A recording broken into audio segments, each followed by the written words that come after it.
శ్రీ విష్ణు రూపాయ నమఃశివాయ. దాదాపు 110 సంవత్సరాల క్రితం అంటే 1900 ప్రాంతంలో తూర్పుగోదావరి జిల్లా దగ్గర ఒక సంఘటన జరిగింది. అదేంటంటే ఒకరోజు రాత్రి విపరీతమైన తుఫాన్ అన్నమాట. హోరున వర్షం, కటిక చీకటి. అలాంటి చీకట్లో ఒక హరిజనుడు గన్నవరం వెళ్ళాలి అని చెప్పి ఒక చోట ఆచంట దగ్గర గోదావరి పాయ ఒకటి దాటి అవతల పక్కకొచ్చాడు. వచ్చి సరిగ్గా ఇంకొక పాయ దాటాలన్నమాట. ఆ దాటే సమయానికి ఏమైందంటే లంకల గన్నవరం అనే ప్రాంతం దగ్గరికొచ్చేసరికి హఠాత్తుగా ఎగువన వర్షం పడి గోదావరి నది పొంగిపోయింది. దాంతో మొత్తం ఇక్కడికి వరద కొట్టుకొనొచ్చేసరికి అతనికి ఏం చేయాలో తెలియక ఒక దిబ్బ మీద ఎక్కి నిలబడ్డాడన్నమాట. నిలబడితే మోకాళ్ళ వరకు నీళ్లొచ్చేసి ఎప్పుడు మునిగిపోతాడో తెలీదు, ఏం జరుగుతుందో తెలీదు. అర్ధరాత్రి కటిక చీకటి. చుట్టూ శ్మశానం లాంటి నిశ్శబ్దం అన్నమాట.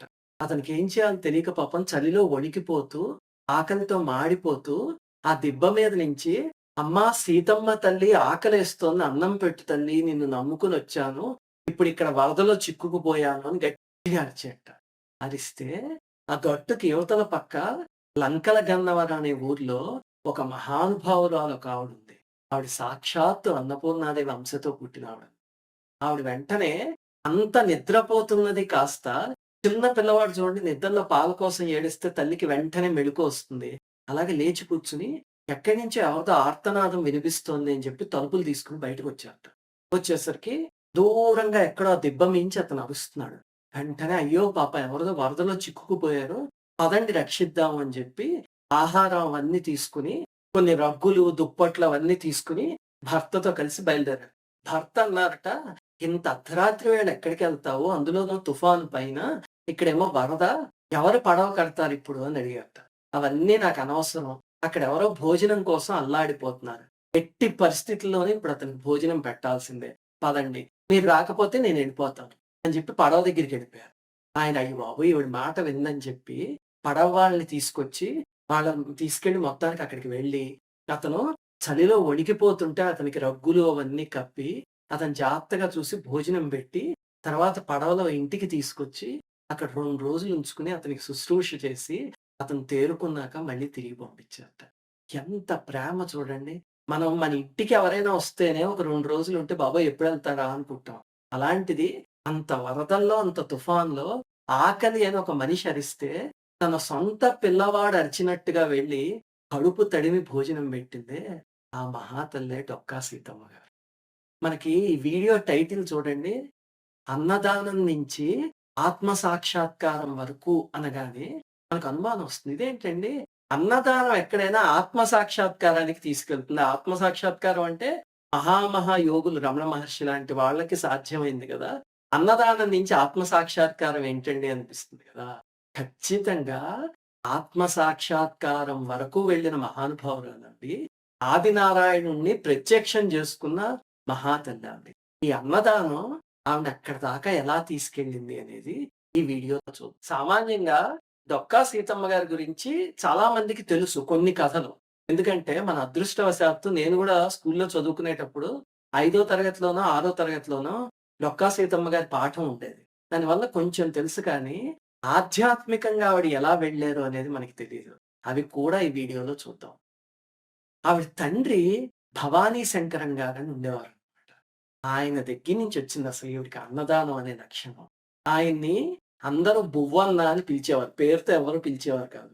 ఎందుకంటే, ఆ మహానుభావుడు అడిగిన వాళ్ళందరికీ కాదనకుండా అన్నం పెట్టేవారు. రోజంతా అలా అన్నదానం జరుగుతూనే ఉండేది. ఆయన భార్య చాలా చిన్న వయసులోనే పిల్లలు చిన్నప్పుడే వెళ్ళిపోయారు. వెళ్ళిపోతే అప్పటికి డొక్కా సీతమ్మ గారు చిన్న పిల్ల.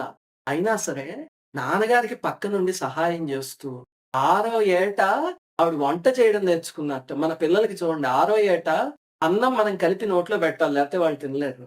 అలాంటిది ఆ తల్లి ఆరో ఏటే వంట చేయడం నేర్చేసుకొని, తండ్రి అందరికీ అన్నదానం చేస్తుంటే ఆయన పక్కన కూర్చొని ఎంతో సంతోషంతో అన్నదానం చేసేట. చూడండి తల్లిదండ్రులకి ఆ లక్షణం ఉందనుకోండి అది వస్తుంది పిల్లలకి. అంతేగాని తల్లిదండ్రులు అన్నదానము చేయుట మంచిది అని చెప్పారనుకోండి అది రాదు పిల్లలకి. ఆచరించి చూపిస్తే అప్పుడొస్తుంది.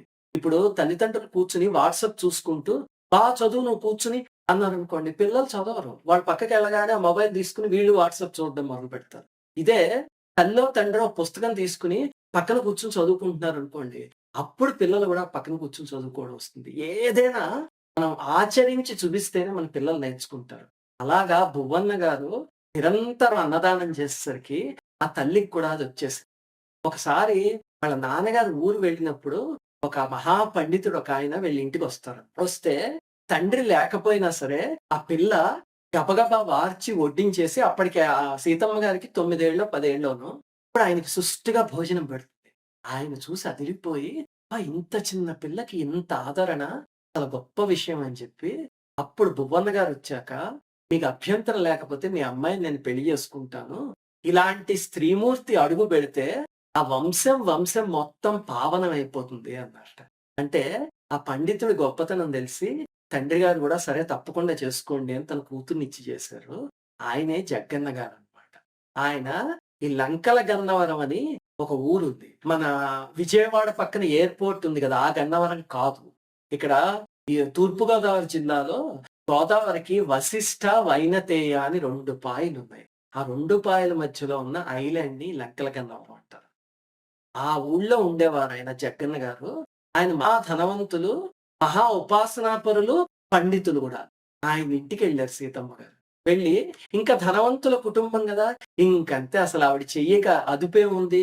అలా నిత్యాన్నదానం అన్నమాట. ఎంతమంది వస్తే ఎన్ని వందల మందొస్తే అంతమందికి అన్నదానం. ఈ లంకల గన్నవరం అనేది ఒక జంక్షన్ అన్నమాట. అంటే అటు పక్క ఏ ఊరు నుంచి వచ్చినా అక్కడ కలిసి మళ్ళీ బైఫర్కేట్ అవుతుంది. అలాగే ఏ పాయ నుంచొచ్చినా మళ్ళీ అక్కడికొచ్చి ఇటు పక్కకి వెళ్ళాలన్నమాట. అలాంటి జంక్షన్. ఆ కాలంలో ఇలా హోటల్‌లు అవి ఉండేవి కాదు. అక్కడక్కడ సత్రాలుండేవి గానీ, ఆ సత్రాలు గూడా ఒక కులం వాళ్ళకి సంబంధించినవో, ఒక మతం వాళ్ళకి సంబంధించినవో ఉండేవి. అలాగని ఆ సత్రం ఎవరో నిర్వాహకులు వాళ్ళకి డబ్బులిస్తే ఉద్యోగం చేస్తున్నట్టు నిర్వహించేవారు. దాంతో ఒక 10 మంది ఎక్కువొచ్చారనుకోండి, వెంటనే బాబోయ్! వీళ్ళెప్పుడెళ్ళిపోతార్రా అని చెప్పి తలుపులు మూసేసి, దెప్పుడు మాటలు మాట్లాడి అలా చేసేవారన్నమాట. అలాంటప్పుడు ఈ తల్లి బిడ్డలకి అమ్మ ఎలా పెడుతుందో, అంతకన్నా ప్రేమగా ప్రతిరోజు వచ్చిన వందల మందికి పెట్టిందిట ఆ తల్లి. కొసరి కొసరి వడ్డించి నాయన ఇంకొంచెం తినండి, ఇంకొంచెం తినండి. వాళ్ళు భుక్తాయాసంతో లేవలేకపోతే, "ఈరోజు రాత్రి ఇక్కడే పడుకోండి" అని చెప్పి వాళ్ళకి పడకలు ఏర్పాటు చేసి, పక్క రోజు పొద్దున పంపించేదిట ఆ తల్లి. ఎంత ప్రేమ చూడండి. ఒకసారి నెల్లూరు నుంచి ఇద్దరు ముత్యాల వ్యాపారులు అమ్ముకుంటూ వస్తారనమాట ఈ లంకల గన్నవరం దగ్గరికి. ఆ టైంకి అక్కడ అంటువ్యాధులు ప్రబలంగా ఉండి, పాపం వాళ్ళిద్దరికీ మసూచొస్తుంది. వస్తే ఇంక మంచాన పడిపోతారు. అటు పక్క ఊరికి వెళ్ళలేరు. అలాగే ఈ కాలంలాగా ఫోను జేసేసి నేనిక్కడున్నా వచ్చేయండి అని చెప్పడానికి కుదరదు కదా! ఇంక దిక్కు లేక పడిపోతే ఎవ్వరు దగ్గరికి కూడా రానివ్వరు వాళ్ళని. వాళ్ళు ఏ సత్రంలో దిగారో ఆ సత్రం వాళ్ళు గూడా బయటికి గెంటేస్తారనమాట. మీకు మసూచొచ్చింది. ఇది అంటువ్యాధి అందరికి వచ్చేస్తుంది అని. అప్పుడు డొక్కా సీతమ్మ గారు వెళ్లి తన సొంత పిల్లలకి వస్తే ఒక తల్లి అల్లాడిపోతుంది చూడండి. వాళ్ళిద్దరిని తీసుకొని తన ఇంటికి తెచ్చుకుందట. తెచ్చుకునేసరికి ఇక్కడ భోజనానికొచ్చిన వాళ్ళందరూ, అయ్యో! మాకు అంటువ్యాధి ఎక్కడొచ్చేస్తుందో అని చెప్పి భయపడిపోయారు. భయపడిపోతే అది గమనించిన తల్లి పక్కనే ఒక చిన్న గది అద్దెకి తీసుకొని డబ్బులతో వాళ్ళని అక్కడుంచి 3 నెలల పాటు వాళ్ళకి శుశ్రూష చేస్తే, మళ్ళీ చక్కగా ఆరోగ్యంగా తయారయ్యి, ఆ తల్లికి నమస్కారం జేసి, "తల్లి నీ మేలు ఈ జన్మలో మర్చిపోలేమమ్మా. నీ దయ వల్ల బతికాం మేము" అన్నారట. అంటే ఆవిడందిట, "నా దయేముంది బాబు మీకు ఆయుర్దాయం ఉంది బతికారు. ఇందులో నేను చేసింది ఏమీ లేదు" అని చెప్తే, వాళ్ళు ముత్యాలు, పగడాలు ఆ తల్లికి కానుక కింద ఇవ్వబోయారట. ఇవ్వబోతే, "నాయనా నాకేం వద్దు. నేను ఏది ఆశించి చేయలేదు. దేన్నైనా ఆశించి ఒకళ్ళకి భోజనం పెట్టామంటే, ఆ భోజనం భగవంతుడిని చేరదు. అందుకని నాకివేవి వద్దు. మీరిద్దరూ సంతోషంగా వెళ్ళండి. నాకదే చాలు" అని చెప్పి సాగనంపారట. అది ఆ తల్లి వ్యక్తిత్వం అంటే. ఒకసారి అమ్మ అసలు ఊరు వదిలి ఎక్కడికి వెళ్ళలేదు సీతమ్మ తల్లి. ఎప్పుడు గూడా అక్కడే ఉండిపోయేవారనమాట. ఎందుకంటే ఒక రోజు వెళ్తే పాపం ఆ రోజు ఎవరైనా ఆకలి అనొస్తే వాళ్ళకి భోజనం ఎవరు పెడతారు అని చెప్పి. మనం చూడండి మన పిల్లల్ని ఇంట్లో వదిలేసి బయటికి ఎలా అయితే వెళ్ళమో ఒక రోజు పాటు, అలాగే ఆ తల్లికి అందరూ పిల్లలే. వెళ్ళేవారు కాదట. కానీ ఆవిడకి అంతర్వేది వెళ్ళాలి అని బాగా కోరికట. అంతర్వేది క్షేత్రం తెలుసు కదా! నృసింహ క్షేత్రం. ఒకసారి సరే అయితే అంతర్వేది బయలుదేరదాము అని చెప్పి బయలుదేరారట. బయలుదేరి పల్లకీలో వెళ్తున్నారు. వెళ్తూ ఉంటే ఒక చోటుకొచ్చాక బోయీలు, "అమ్మ కాసేపు విశ్రాంతి తీసుకుంటాం" అని చెప్పి ఆ పల్లకీని ఆ చెట్టు కింద పెట్టించారట. పెట్టించి విశ్రాంతి తీసుకుంటుంటే, ఈ లోపల ఎదురుగుండా ఉన్న చెట్టు దగ్గర ఒక బృందం దిగారట.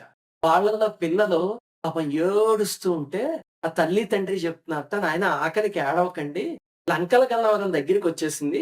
అక్కడికెళ్ళామంటే డొక్కా సీతమ్మ గారి ఇల్లొస్తుంది. ఇంక అక్కడికెళ్ళామంటే మనకి భోజనానికి ఏ లోటు లేదు. ఆ సీతమ్మ తల్లి అన్నపూర్ణాదేవి. ఆవిడ చూసుకుంటుంది మొత్తం అంతాను. ఒక్క అరగంట ఓపిక పట్టండి" అని చెప్పి సముదాయిస్తున్నారు. అది విని సీతమ్మ గారు, అయ్యో! ఆకలితో అన్నార్తులొస్తుంటే నేను వెళ్లి నరసింహస్వామిని చూడాలా? వీళ్ళలో లేరా నరసింహస్వామి? అని జెప్పి బోయీలతో ఏం మాట్లాడకుండా మీరు ఇంటికి తీసుకుపోండి అని చెప్పి, ఇంటికెళ్ళిపోయి వాళ్ళొచ్చేలోపు షడ్రసోపేతమైన భోజనం అంతా ఏర్పాటు చేసి, వాళ్ళందరికీ ఆకులు వేసి వడ్డించి సిద్ధంగా ఉంచారట వాళ్ళొచ్చేసరికి భోజనం పెట్టడానికి. మళ్ళీ 5 నిమిషాల్లో ఆ పిల్లలు ఎక్కడ ఆకలని ఏరుస్తారు. ఏం ప్రేమండి ఆ తల్లికి. ఏం ప్రేమ. ఒకసారి ఈ విషయం పిఠాపురం రాజావారికి తెలుస్తుంది. ఇంతమంది రాజులున్నారు, ఇన్ని దానాలు జరుగుతున్నాయి. ఎవ్వరి పేరు ఇలా రాలేదు. ఏంటి ఆ తల్లి ప్రత్యేకత చూద్దాం పదా అని చెప్పి, ఆ రాజుగారు ఆయన దివాన్‌తో కలిసి మారువేషాల్లో వచ్చారట. వచ్చి సీతమ్మ గారి ఇంటి అరుగు మీద కూర్చొని చూస్తున్నారు ఈ అన్నదానం ఏం జరుగుతున్నాయి ఇవన్నీ. రాత్రి అన్నదానం అంతా అయ్యేదాకా చూసి, అబ్బో! ఈవిడ బానే చేస్తున్నారు. సర్లే ఈరోజు రాత్రి ఇక్కడ విశ్రాంతి తీసుకొని రేపు పొద్దున్నే వెళ్ళిపోదాం అని అరుగు మీద పడుకున్నారట. వాళ్ళు భోజనం చేయలేట. ఈ లోపల సీతమ్మ గారు ఆఖరి అతిథి వెళ్ళేసరికి దాదాపు అర్ధరాత్రి అయిందిట. ఆ తల్లి లాంతర పుచ్చుకుని అరుగు మీదకొచ్చి ప్రతి వాళ్ళ మొహాన్ని గమనిస్తూ వీళ్ళు భోజనం చేశారా? వీళ్ళు భోజనం చేశారా? అని ఒక్కొక్కళ్ళని చూస్తుంటే ఈ మారువేషంలో ఉన్న రాజావారు, దివాను తగిలారట. అప్పుడు చూసి ఇద్దరు భోజనం చేయలేదే అని వాళ్ళిద్దరిని లేపారట. లేపితే వాళ్ళు లేదమ్మా మాకు ఆకలి లేదు. అందుకనే మేము ఇక్కడ పడుకున్నాం అంటే, ఆకలి లేకపోవడం ఏంటి నాయనా? ఆకలి ఎవరికైనా లేకుండా ఉంటుందా? పదండి అని చెప్పి వాళ్ళిద్దరిని లోపలికి తీసుకెళ్తే, రాజావారు కదా! అక్కడ తినడానికి కొంచెం ఇబ్బంది పడి, అమ్మ నాకు ఈరోజు జ్వరంగా ఉంది. అందుకని నేను భోజనం చెయ్యను. వస్తుంటాను నేను అని చెప్పారట తప్పించుకోవడానికి.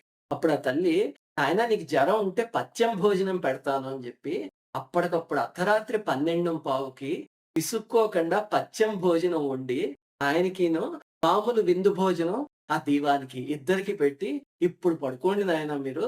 ఎవరైనా ఆకలితో పడుకుంటే, నేను అన్నం తిన్నా సరే నా కడుపులో ఆకలేస్తుంది" అని చెప్పిందిట తల్లి. ఏం ప్రేమ తల్లికి అని చెప్పేసరికి ఆ రాజావారికి కళ్ళమ్మట నీళ్లొచ్చేసాయిట. ఉదయాన్నే లేచి చూస్తే అప్పటికే ఆవిడి పొద్దున్న చద్దన్నం కోసం ఎవరైతే వస్తారో వాళ్ళందరికీ అన్నం రెడీ చేసి పెట్టేస్తోంది. అది చూసి అయ్య బాబోయ్! ఇలాంటి తల్లిని ఇంకెక్కడా చూడం మనం. ఇంత అన్నదానం ఎక్కడా చూడమని జెప్పి, రాజావారు ఒక పెద్ద మాన్యాన్ని బహుమానం కింద ఇవ్వకపోతే, ఆవిడ నాకు ఏమీ వద్దు. ఏదైనా ఆశించి అన్నదానం చేస్తున్నా. అన్నదానం ఆ ఆదినారాయణుడికి చేరదు అని చెప్పారట తల్లి. అలా ఆవిడ అన్నదానం చేసి, చేసి ఆవిడ కీర్తి ఎంత వరకు వ్యాపించిందంటే, బ్రిటిష్ రాజుగారు ఒకాయన ఎడ్వర్డ్ సెవెన్ అని ఒక రాజు ఉండేవాడు. ఆయన వరకు వెళ్లి ఆయన ఒకసారి ఢిల్లీలో పట్టాభిషేకం చేసుకుంటున్నారు. చేసుకుంటూ ఆవిడ వస్తే ఆవిడకి నమస్కారం చేసి అప్పుడు నేను సింహాసనం మీద కూర్చుంటాను పట్టాభిషేకానికి అని చెప్పి ఆవిడ దగ్గరికి కలెక్టర్‌ని ఒకాయన్ని పంపించారట. పంపిస్తే విశాఖపట్నం కలెక్టర్ వచ్చి మిమ్మల్ని ఢిల్లీ తీసుకురమ్మన్నారు. సకల మర్యాదలతోను ఎడ్వర్డ్ సెవెన్ మిమ్మల్ని అక్కడ కూర్చోబెట్టి ఆయన సింహాసనానికి ఎదురుగుండా అప్పుడాయన పట్టాభిషేకం చేసుకుంటారట రండి అంటే ఆ తల్లి నేనెక్కడికి రాను. పక్కనున్న అంతర్వేది క్షేత్రానికి వెళ్ళలేదు నేను. ఎందుకంటే ఆకలితో వచ్చిన నా బిడ్డలందరూ అల్లాడిపోతారు. నేను ఢిల్లీ రాను. నాకు ఆ పేర్లు వద్దు, ఆ సన్మానాలొద్దు, ఏం వద్దు అని చెప్పారట. అప్పుడు వెళ్లి ఆ విషయాన్ని వెనక్కి చెప్తే ఎడ్వర్డ్‌కి అప్పుడాయన అన్నట్ట, అయితే ఒక పని చేయండి. కనీసం ఆవిడ ఫోటో తీసుకురండి. ఆ ఫోటో తీసుకొస్తే దాన్నైనా సరే నా ఎదురుగుండా పెట్టుకొని అప్పుడు నేను పట్టాభిషేకం చేసుకుంటాను అని కబురు పెట్టాడట. అప్పుడు ఆ కలెక్టర్ వచ్చి బలవంతంగా ఫోటో తీయబోతే ఆవిడ నాయనా నాకిప్పుడు ఇవన్నీ వద్దయ్యా! నాకిష్టం లేదని జెప్తే, అమ్మ నా ఉద్యోగం పోతుంది. ఒక్క ఫోటో తీయించుకోండి అని జెప్పి, ఆ తల్లికి ఒక ఫోటో తీసి, అది తీసుకెళ్ళి ఎడ్వర్డ్‌కి పంపించారట. పంపిస్తే అతను ఎదురుగుండా ఒక కుర్చీ వేసి, అందులో ఆవిడ ఫోటో బెట్టి, నమస్కారం జేసుకుని ఆవిడకి, అప్పుడు వెళ్లి సింహాసనం మీద కూర్చొని పట్టాభిషేకం జేసుకున్నాడట. ఇదిగో ఇక్కడ చూపిస్తుంది అదే ఫోటో. ఆ తర్వాత దాని నుంచి కొంతమంది ఆయిల్ పెయింటింగ్స్ వేశారన్నమాట. అవే ఇప్పుడు మనకి కొత్తగా కనిపించే పెయింటింగ్స్. ఆ తర్వాత ఆ రాజు వెళ్లి లండన్ ప్యాలెస్ ఉంది చూడండి. Royal palace of London. అందులో రాజదర్బార్‌లో డొక్కా సీతమ్మ గారి నిలువెత్తు ఫోటో పెట్టారట. అంటే జనవరి 1 1903 సంవత్సరంలో ఆవిడ ఫోటో అక్కడ పెట్టి ఆ రాజదర్బార్‌లో ఉంచారు. ఇప్పటికి కూడా అది ఉంది. అక్కడికే మన స్పీకర్ బాలయోగి గారు ఉన్నారు కదా! ఆయన ఒకసారి లండన్ వెళ్ళినప్పుడు అక్కడ రాజదర్బార్‌లో చూసి, ఆహా! డొక్కా సీతమ్మ గారి కీర్తి లండన్ వరకు వ్యాపించిందా? మనమే గుర్తించుకోలేకపోతున్నాం మన జిల్లాల్లో ఉండి అని చెప్పి, సరిగ్గా అదే సమయానికి 45,000 ఎకరాలకి నీళ్లు అందివ్వడానికి గన్నవరంలో ఒక అక్విడక్ట్ కడుతున్నారు. దానికి డొక్కా సీతమ్మ అక్విడక్ట్ అని పేరు పెట్టించి, అక్కడ ఆవిడ కాంస్య విగ్రహాన్ని పెట్టించారు. ఇప్పటికి కూడా మీరు లంకల గన్నవరం దగ్గరికి వెళ్తే ఆ విగ్రహాన్ని చూడొచ్చు. ఆ తర్వాత ఆ బ్రిటిష్ మహారాజు సీతమ్మ గారికి ఒక సర్టిఫికేట్ పంపించాడు. ఆవిడ ఆ సర్టిఫికేట్ నాకు వద్దు నాయనా అన్నా సరే బలవంతంగా వాళ్ళు అక్కడ గోడకి తగిలించేసి వెళ్ళిపోయారు. ఇదిగో ఆ సర్టిఫికేట్ ఇక్కడ చూపిస్తుంది అదే చూడండి. చాలా పాత పడిపోయింది గానీ, ఆ తల్లి కీర్తి ఇప్పటికీ లంకల గన్నవరంలో ప్రతి ఇంటికి, ప్రతి గోడకి, ప్రతి రాయికి, ప్రతి చెట్టుకి కూడా తెలుసు. అంతటి గొప్ప ఆవిడ. ఇప్పుడు మనం టాపిక్‌కొద్దాం. ఏంటండి అన్నదానం చేస్తే ఆత్మ సాక్షాత్కారం ఎలా కలుగుతుంది? ఈ రెండిటికి అసలు ముడిపెట్టడానికి ఎక్కడైనా కుదురుతుందా? ఆత్మ సాక్షాత్కారం అంటే ఏదో తపస్సు చేయాలి, యోగం చేయాలి అంటే కానీ అన్నదానం చేస్తే వచ్చేస్తుందా అండి? అంటే ఒక్క నిమిషం ఆలోచిద్దాం. అసలు ఆత్మ సాక్షాత్కారం అంటే ఏంటి? దానికి మాస్టర్ ఈకే గారు ఇంగ్లీష్‌లో చాలా చిన్న డెఫినిషన్ చెప్పారు. కానీ చాలా అద్భుతంగా ఉంటుంది. ఏంటంటే, may the light in me, be the light before me, may I learn to see it in all అన్నారు. అంటే ఏంటంటే, నీలో ఏదైతే ఉందో అదే నీ చుట్టూ ఉన్న ప్రాణులందరిలోనూ ఉంది అని తెలుసుకో. ఆ స్థితిని అనుభవించు. అనుభవిస్తే అదే ఆత్మ సాక్షాత్కారం. అది యోగులు ఎలా చేస్తారంటే తపస్సుతో చేస్తారు. ఇప్పుడు రమణ మహర్షి లాంటి మహాత్ములు ఉన్నారు చూడండి. వాళ్ళలా సాధన చేసి, చేసి చివరికి వాళ్ళకి నాలో ఉన్నదేదో ఈ చుట్టుపక్కల అందరి మనుషుల్లోనూ ఉన్నదదే. జంతువుల్లో కూడా ఉన్నదదే. ఒక పులిలో కానీ, ఒక పాములో కానీ, కుక్కలో కానీ ఉన్నదదే అని రమణ మహర్షి గుర్తించారాయన. అలాగనే ఆత్మ ఎలా అయితే అందరిలో ఒకటే అని గుర్తించారో, అలాగే ఈ తల్లి ఇంకొకటి కూడా అందరిలోనూ ఉంది అని గుర్తించారు. ఏంటది చెప్పండి? ఆకలి. ఆకలి గూడా ఆత్మ ఎలాగైతే ప్రతి జీవిలోనూ ఉందో ప్రపంచంలో, అలాగే ఆకలి గూడా తీసుకోండి. ప్రతి జీవిలోనూ ఉంది. చివరికి ఒక కుక్కలో, ఒక చీమలో తీసుకున్నా సరే మీరు ఆకలి ఉంది గదా! అందుకే ఆ ఆకలే భగవంతుడి స్వరూపం అని గుర్తించారు ఆ తల్లి. మనకి మార్కండేయ పురాణంలో ఒక చోటొస్తుంది.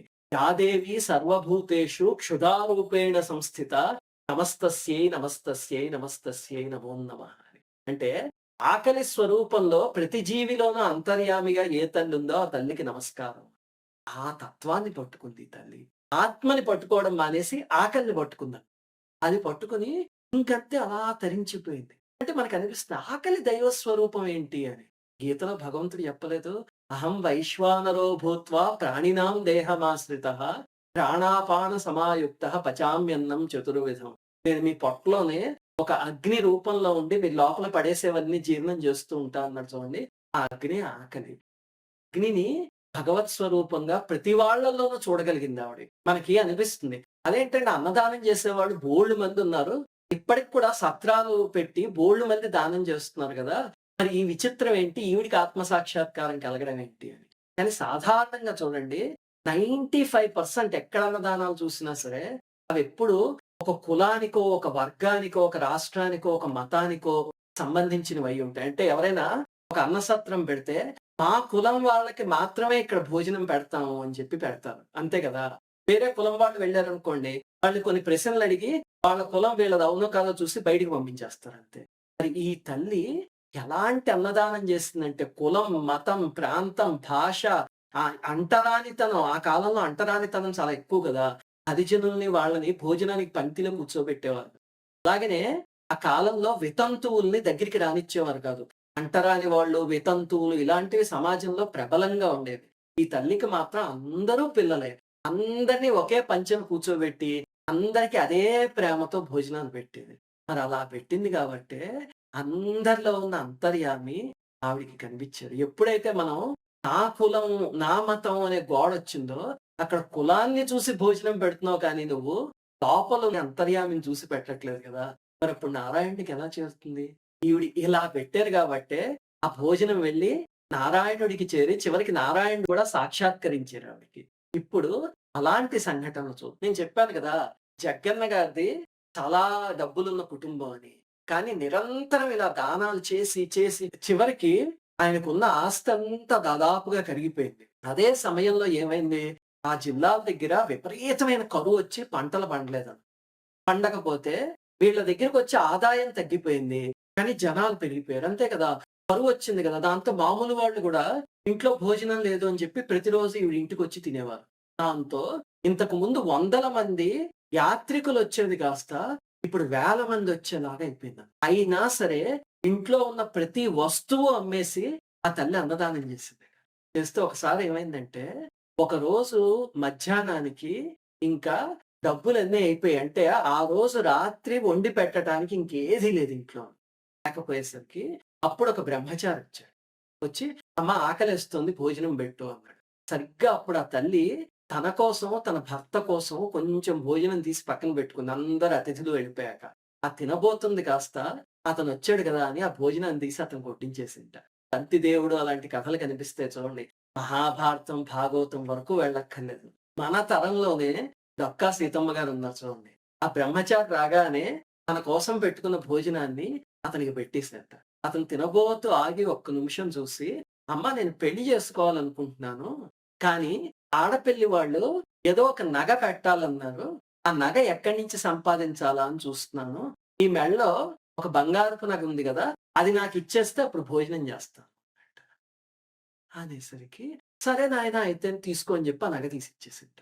ఇస్తే భర్త, "ఏం పని చేస్తున్నావు నువ్వు? ఇంక నీ దగ్గర మిగిలింది నగ ఒక్కటేను? లేకపోతే బోసి మెడ ఉంటుంది నీకు. ఆ నగ కూడా ఇచ్చేస్తే ఎలాగా? నీకు కావాలి గదా!" అంటే, "నేనేం చేసుకుంటానండి ఈ నగని? ఇది ఉంటే అతనికి వివాహం అవుతుంది. ఇది ఇస్తేనే భోజనం తింటా అంటున్నాడు. ఇచ్చేయండి" అని చెప్పిందట ఆ తల్లి. చెప్పి ఇచ్చేసేసరికి అతను సుష్టుగా భోజనం చేసి లేచి నారాయణానుగ్రహ ప్రాప్తిరస్తు అని చెప్పి ఆ తల్లిని ఆశీర్వదించి వెళ్ళాడట. వెళ్ళాక ఆ తల్లి ఆకు తీసేస్తూ పీట తీసి చూసేసరికి పీట కింద ఆ నగ అలాగే ఉందట. అయ్యో! ఇతను నగ మర్చిపోయాడు ఎలాగా అని చెప్పి బాధపడుతూ ఎక్కడైనా కనిపిస్తాడేమో అని చూస్తే అతను ఇంక కనిపించలే. సరే అని చెప్పి ఈవిడ ఒక కుంకు తీస్తే అప్పుడు విష్ణుమూర్తి కలలో కనిపించి, "సీతమ్మ నీ ఆదరణ ఎలా ఉంటుందో చూడ్డానికి నేనే ఆ రూపంలో వచ్చాను. నిన్ను పరీక్షించడానికి ఆ నగ అని అన్నాను. నాకు చాలా సంతోషం వేసింది. నువ్వు ఈరోజు రాత్రి నుంచి భోజనం ఎలాగా అని ఆలోచిస్తున్నావు కదా! నీకు ఏ బెంగ అక్కర్లేదు. లక్ష్మీదేవే మీ ఇంటికొస్తుంది" అని చెప్పాట నారాయణుడు కనిపించి. దాంతో ఆవిడ లేచి కూర్చొని భర్తతో చెప్తే సరే ఏదో అనుకున్నారు. సాయంత్రం వెళ్లి పొలంలో తవ్వుతూ ఉంటే పెద్ద పెద్ద బంగారు నాణేలున్న 2 బిందెలు కనిపించాయి వాళ్ళకి. వాళ్ళ పొలంలోనే. కనిపిస్తే అవి తీసుకొచ్చి మళ్ళీ అలా నిరంతరాయంగా అన్నదానం. చూడండి. ఇందాక నేను చెప్పాను గదా! అన్నదానం నుంచి భగవత్ సాక్షాత్కారానికి ఎలా వెళ్ళొచ్చు అంటే, ఇదిగో ఇలా వెళ్ళొచ్చు. ఏ క్షణం ఆవిడకి ఆ నారాయణుడి దర్శనం అయిందో కానీ, అప్పటినుంచి ఆ దివ్యత్వం ఇంకలా బయటకొచ్చేసిందనమాట. ఒకసారి ఈ లంకె బిందెలు దొరికాయి అన్న విషయం తెలిసి, ఇద్దరు దొంగలు అవి ఎలాగైనా దోచేద్దాము అని ఆవిడ ఇంటికొస్తారు. ఆ కాలంలో లాకర్‌లవేమీ లేవు గదా! మామూలు బీరువాలో పెట్టుకునేవారు. డబ్బు అవసరమైనప్పుడల్లా వెళ్లి ఆ బంగారం అమ్ముకుని, ఆ డబ్బు తీసుకొచ్చి మళ్ళీ అతిథులందరికి భోజనం పెట్టేవారు. అంటే ఆ తల్లి చేసిన పని. అయితే వీళ్ళిద్దరూ గూడా వచ్చిన అతిథులతో పాటు అరుగు మీద పడుకున్నారట. పడుకుని ఓ రాత్రి అయ్యాక మెల్లిగా ఇంట్లోకి వెళ్లి దోచేద్దాం అదంతా. ఎప్పుడు ఆ తల్లికి తను భోజనం చేసే ముందు ఇంక ఏ జీవైనా మిగిలిందేమో వెతకటం అలవాటు. వచ్చి చూస్తే ఈ దొంగలిద్దరూ లోపలికొచ్చి తినలేదు అని అర్థమైందట. వెంటనే వెళ్లి, "నాయనా మీరు భోజనం చేయలేదేంటి?" అంటే, "ఆకలి లేదన్నట్టు." ఆకలి లేకపోవడం ఏంటి పదండి అని చెప్పి లోపలికి తీసుకెళ్ళి వాళ్ళిద్దరిని కొసరి కొసరి "ఇంకొంచెం తినండి నాన్న మళ్ళీ ఎప్పుడొస్తారో తెలీదు. ఆకలేస్తుంది. ఇంకొంచెం తినండి" అని చెప్పి వడ్డిచ్చేసరికి వాళ్ళిద్దరికీ మనసు కరిగిపోయి, "ఇలాంటి అమ్మ ఇంట్లోనా మేము దొంగతనం చేయడానికొచ్చింది దౌర్భాగ్యులము. ఈవిడ దగ్గరున్న డబ్బు మాలాంటి వేల మందికి ఆకలి తీర్చడానికి పనికొస్తుంది. ఎంత తప్పు చేశామని" ఆవిడ కాళ్ళ మీద పడిపోయి, "తల్లి మేము దొంగతనానికొచ్చాం మమ్మల్ని క్షమించు. మేమేదైనా పని చేసుకొని బతుకుతాం ఈ రోజు నుంచి. ఇంకెప్పుడు దొంగతనాలు చెయ్యము" అని చెప్పి మనస్సు మార్చుకుని పనిలోకి చేరారట. చూడండి ప్రపంచంలో అన్నిటికన్నా కష్టమైనది ఒక మనిషి మనస్సు మార్చటం అంతే గదా! ఇంక ఏ పనైనా చేయొచ్చు గానీ మనస్సు మాత్రం ఎవరు మార్చలేరు. ఆ తల్లి తనకున్న ప్రేమతో అది గూడా మార్చగలిగిందంటే ఎంత దివ్యమైన ప్రేమ ఆవిడది. ఒకసారి పక్కనే పేరూరు అని ఒక గ్రామం ఉంది. అక్కడ నీటి ఎద్దడొచ్చి ఎన్ని చోట్ల బావులు తవ్వారో వాళ్ళు. ప్రతి బావిలోనూ పాపం ఉప్పు నీళ్ళే పడ్డాయన్నమాట. అప్పుడు సీతమ్మ గారి దగ్గరికొచ్చి, "అమ్మ ఇలా పడుతున్నాయి ఏం చేయమంటారు? ఎక్కడ బావి తవ్వినా ఉప్పు నీళ్ళే వస్తున్నాయి" అన్నట్ట. "చుట్టుపక్కల ఒక 10 బావులు తవ్వాము అన్నిటిలోనూ అలాగే వస్తున్నాయి." అంటే సీతమ్మ గారు, "ఏం పర్లేదు నారాయణమూర్తే చూసుకుంటాడని చెప్పి రూ. 50 ఇచ్చి వాళ్ళకి ఈ డబ్బులు ఖర్చు పెట్టి తవ్వించండి అన్నారు. వాళ్ళు వెళ్లి ఇంతకుముందు ఆ బావులు తవ్విన ప్రదేశం ఉంది చూడండి. సరిగ్గా ఆ పక్కనే ఆ డబ్బులతో ఇంకొక బావి తవ్వించారట. తవ్విస్తే తియ్యటి నీళ్లు పడ్డాయట. ఇప్పటికి కూడా అక్కడికి వెళ్లి ఆ బావిలో నీళ్లు తాగిన వాళ్ళున్నారు. అబ్బా! ఎంత గొప్పగా ఉన్నాయండి ఆ నీళ్లు. మన వాటర్ ఉంటుంది కదా! అవేమి పనిచేయవు. ఒక అద్భుతమైన రుచితో ఉన్నాయి ఆ నీళ్లు అని చెప్పి మెచ్చుకున్న వాళ్ళని కూడా చూశాను. ఇంక అలాగా ఆవిడ దానం చేసి, చేసి, చేసి పూజ చేస్తే ఒక ఇంటికి ఎలా శక్తొస్తుందో ఆవిడ ఇంటికి అటువంటి శక్తొచ్చింది. ఒకసారి ఒక బ్రిటిష్ కలెక్టర్‌కి పిల్లలు లేరట. లేకపోయేసరికి ఎందరో చెప్పారట, "సీతమ్మ గారి దర్శనం చేసుకో. ఆవిడ మహాశక్తిమంతురాలు. ఆవిడ దగ్గరికెళ్లి దర్శనం చేసుకుంటే పిల్లలు పుడతారు" అని. అప్పటికే అతను డాక్టర్ల దగ్గర, అందరి దగ్గర తిరిగాడు. బ్రిటిష్ అధికారి కదా! కానీ ఏం లాభం లేకపోయేసరికి ఆవిడ దగ్గరికొస్తే, ఆవిడ "నాకు ఏ శక్తి లేదు నాయనా. కానీ ఆకలితో వచ్చావు కూర్చో" అని చెప్పి అతనికి, భార్యకి భోజనం పెట్టి పంపించిందిట. వాళ్ళు భోజనం చేసి వెళ్ళిన నెలలోనే అతని భార్య గర్భవతి అయింది. అతనొచ్చి మళ్ళీ కృతజ్ఞత చెప్పుకొని ఆవిడకి బోలెడు బహుమతులు ఇవ్వబోయేట. మళ్ళీ షరామామూలే ఆవిడొద్దు. అలాగనే ఒకసారి ఒక జమీందారు గారి కూతురికి ఒక సమస్యొచ్చిందనమాట. ఆవిడి ఒక రకమైన ఉన్మత్తావస్థలోకి వెళ్ళిపోయి అందరిని తిట్టేయడం, కొట్టేయడం, ఏ వస్తువులుంటే అవన్నీ విసిరేయడం. ఆయన జమీందారు కదా! ఆ కాలంలో బోలెడు మంది వైద్యుల దగ్గరికి తీసుకెళ్తే అందరూ చూడ్డం, "అయ్య బాబోయ్! ఇది మేము వదిలిచ్చలేము. ఇదేదో దెయ్యం పట్టినట్టుంది ఈవిడికి" అని చెప్పారు. ఎవ్వరు వదిలిచ్చలేకపోయారు. చివరికి ఒక ఉపాసకుడు ఒకాయనున్నారు. ఆయన దగ్గరికి తీసుకెళ్ళేసరికి, "ఈ అమ్మాయికి ఒక బ్రహ్మరాక్షసుడు పట్టుకున్నాడు. ఆ బ్రహ్మరాక్షసుడు నాకు చెప్తున్నాడు ధ్యానంలో కూర్చున్నప్పుడు, డొక్కా సీతమ్మ గారని ఉన్నారు కదా! ఆవిడ ఒకసారి అర్ధరాత్రి ఒక హరిజనుడికి సేవ చేసి ఎంతో పుణ్యాన్ని సంపాదించుకున్నారు. ఆ పుణ్యం గాని నాకు ధార పోసేసారంటే, అప్పుడు నేను వదిలేసి వెళ్ళిపోతానని చెప్తున్నాడు. ఈ అమ్మాయిని తీసుకొని డొక్కా సీతమ్మ గారి దగ్గరికి వెళ్ళండి" అన్నారట.